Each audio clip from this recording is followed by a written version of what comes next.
안녕하세요. 저는 올해 65살의 여성입니다. 오늘은 제가 노후에 혼자 살아가는 법을 깨달아가는 과정을 이야기하고 싶습니다. 5년 전 남편과 사별했습니다. 32년을 함께 살았던 사람이 갑자기 심장마비로 세상을 떠났어요.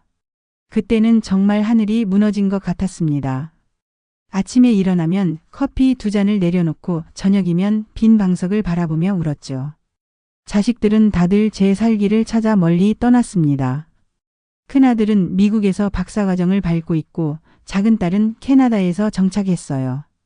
명절에도 못 오는 날이 많습니다. 영상통화로나마 얼굴을 보는 게 전부죠. 처음에는 정말 막막했습니다. 혼자 밥을 먹는 것도, 장을 보는 것도, TV를 보는 것도 모두가 낯설었어요. 밤이면 옆자리가 텅 비어 잠을 이룰 수 없었고 주말이면 적막감에 우울증이 찾아왔습니다. 하지만 시간이 지나면서 깨달았습니다. 이대로는 안 되겠다 싶더군요. 내 인생의 마지막 장을 이렇게 우울하게 보낼 순 없었습니다. 그래서 조금씩 변화를 주기 시작했어요. 첫 번째로 시작한 건 운동이었습니다. 아침 6시면 동네 뒷산에 오릅니다. 처음에는 혼자였는데 이제는 함께 걷는 동네 이웃들이 여러 생겼어요. 등산을 마치고 나면 근처 카페에 모여 차도 마시고 이야기도 나눕니다. 두 번째는 평생교육원 수업이었어요. 지금은 서예와 스마트폰 활용법을 배우고 있습니다. 특히 스마트폰 수업이 큰 도움이 됐어요. 이제는 자식들과 영상통화도 능숙하게 할 수 있고 배달 앱으로 식사도 시킬 수 있습니다. 세 번째로 시작한 건 반려식물 가꾸기였습니다. 베란다에 작은 텃밭을 만들어 상추며 고추, 방울토마토를 키우고 있어요. 식물들이 자라는 모습을 보는 것만으로도 위안이 됩니다. 수확한 채소로 이웃들과 나누어 먹는 재미도 쏠쏠하고요. 건강관리도 철저히 하고 있습니다.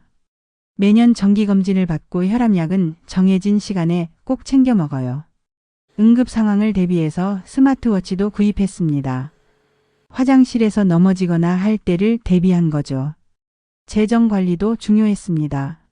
남편의 퇴직금과 보험금, 그리고 제 국민연금으로 노후 자금을 마련했어요. 재무설계사와 상담도 받고 생활비와 의료비를 계획적으로 관리하고 있습니다. 요즘은 적금도 들었어요. 나중에 손주들 용돈이라도 주려고요. 집 정리도 새롭게 했습니다. 이제는 혼자 살기 편하게 가구를 재배치했어요. 높은 곳에 있는 물건들은 다 낮춰놓았고 미끄럼 방지 매트도 깔았습니다. 현관에는 자동 센서 등도 달았어요. 하지만 가장 큰 변화는 제 마음가짐이었습니다.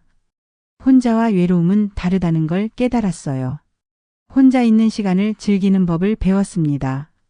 좋아하는 음악을 크게 틀어놓고 청소를 하거나 밤늦게까지 책을 읽기도 하죠. 물론 힘든 순간도 있습니다. 아플 때가 제일 서글퍼요. 감기로 고열이 났을 때 약을 사러 갈 수도 없고 물 한 잔 떠다 줄 사람도 없더군요. 그래서 이제는 비상약을 넉넉히 준비해두고 근처 병원 응급실 번호도 냉장고에 붙여뒀습니다. 명절이나 기념일도 처음에는 많이 힘들었어요. 특히 결혼기념일이나 남편 생일. 그런 날은 더 외롭고 쓸쓸했습니다. 하지만 이제는 그런 날이면 일부러 더 바쁘게 지내려고 해요. 봉사활동도 가고 친구들도 만나고요. 또래 친구들과 노인정에서 만나 이야기를 나누다 보면 다들 비슷한 고민을 안고 살아가더군요. 서로의 이야기를 들으며 위로도 받고 조언도 얻습니다.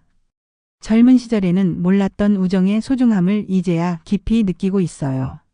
최근에는 새로운 도전도 시작했습니다. 복지관에서 하는 실버 모델 수업을 듣고 있어요. 처음에는 부끄럽고 어색했지만 이제는 제법 자신감도 생겼습니다. 다음 달에는 작은 패션쇼에도 참가할 예정이에요. 자원봉사도 시작했습니다.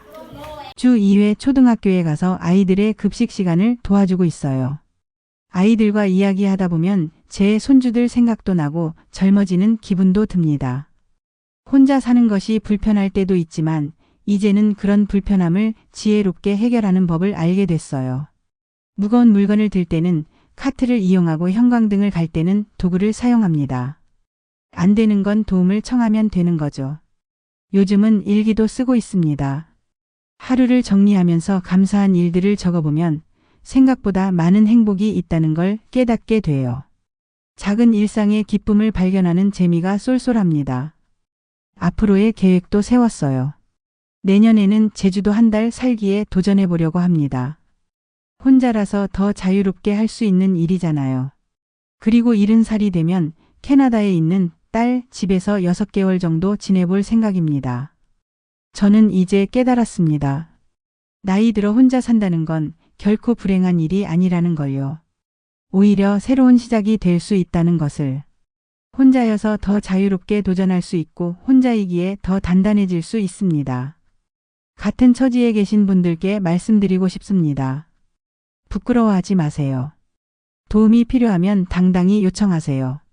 그리고 새로운 것에 도전하기를 두려워하지 마세요. 우리의 인생은 아직 현재 진행형입니다. 마지막으로 저는 매일 아침 거울을 보며 다짐합니다. 오늘도 행복하자. 혼자라서 외롭고 힘들 때도 있지만 그래도 이렇게 건강하게 살아있다는 것 자체가 축복이니까요. 앞으로도 저는 제 인생의 주인공으로서 당당하게 살아가려 합니다.